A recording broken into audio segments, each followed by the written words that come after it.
Okay, so my name is John Field. I'm a supervisory fisheries research biologist here at the NOAA Santa Cruz Lab. My name's Hans Haberman. I own H&H Fresh Fish in Santa Cruz.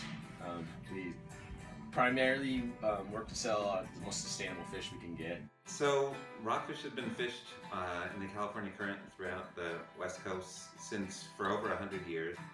But the fisheries really ramped up in the 1970s and 80s. The fishing fleets began to grow.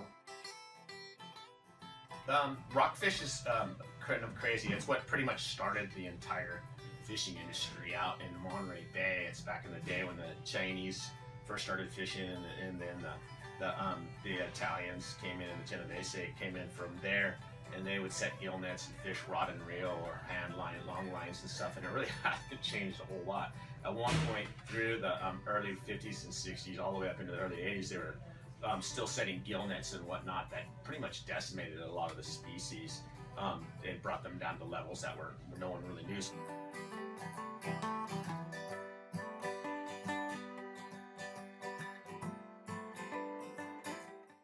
Since the late 90s, which was kind of the peak of the crisis, the agencies, the state and federal agencies, have done a very good, not perfect, but very good job at implementing better data collection procedures. We've got a coast-wide trawl survey that's done every year that provides very good fishery-independent information on trends in abundance and demographic information for the major stocks. The states are collecting better data on catches, on the composition of the catch, on age and length data. Regulations are better. Most of the trawl fishery has 100% observer coverage. It's now dedicated access fishery, so the fishermen have a stake in making sure that the populations are not depleted again, because that would reduce their future profit and earnings.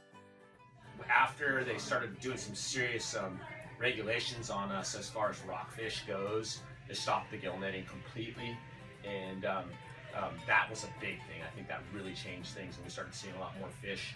And so after that, they actually started limiting us when they found a lot of scientists came up with a hypothesis that rockfish were older growth fish and spawned later in life, and so they pretty much shut us down in a lot of the fishery, which has been really hard. It's like one of our main fish, like I said, that's a staple for us, and we've been pretty much shut out of it.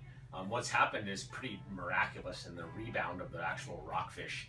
So when we are able to fish, are those certain areas that we are allowed to fish right on the edge, where the deeper water where the rockfish come from, they're monsters. They're coming up 3 times the size as they've ever been, and there's great abundance, and they're easily caught. The numbers are incredible, like clouds of the chili pepper rockfish, the yellowtail rockfish, the widow rockfish. These are the more pelagic ones that go up and down the food chain and move to different spots, and they're not even on the bottom, and they're not threatened at all, and that's where it could be one of our main food species. Like, guys will drop lines with 50 hooks on it and fill up 50 hooks before it hit the bottom, and they're all beautiful rockfish.